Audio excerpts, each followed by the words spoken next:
Si vous êtes de Dieppe ou de la région, vous connaissez peut-être Paulette, ce personnage de bande dessinée que l'on doit au Dieppois Nicolas Sterrin. L'auteur vient de sortir le 11e tome des aventures de cette mamie originaire du quartier du Pollet. Rencontre avec ce dessinateur signé Grégory Archiapati. 2 ans après sa dernière apparition, Paulette est de retour. Paulette, c'est elle, une mamie dieppoise, héroïne des bandes dessinées de Nicolas Sterrin. Pour écrire ces histoires, l'auteur mélange des anecdotes historiques de la ville de Dieppe avec l'actualité d'aujourd'hui. Mais ce qui l'inspire le plus, ce sont les Dieppois eux-mêmes. D'ailleurs, le personnage de Paulette existerait bel et bien. Le nombre de gens qui me disent qu'ils voient des Paulettes partout, mais c'est dingue, quoi.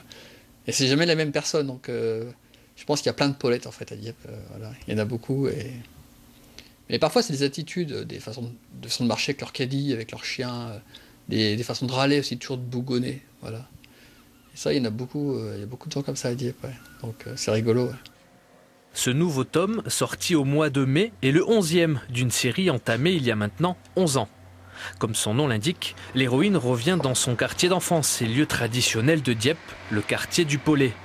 Un endroit que Nicolas Sterrin n'avait jamais mis en avant dans ses illustrations et qu'il a redécouvert.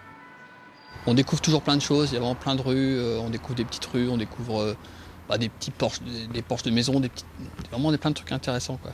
Puis même la population, en fait, la population ressemble un peu à mes personnages de bande dessinée, en fait. Donc voilà, il y a beaucoup de personnes âgées, beaucoup d'anciens marins, voilà, donc des pêcheurs. Donc voilà, ça me correspond bien, quoi. Retour au Pollet a été tiré à 2000 exemplaires. Quant au 12e tome, Nicolas Sterrin a déjà quelques idées à mettre sur les planches.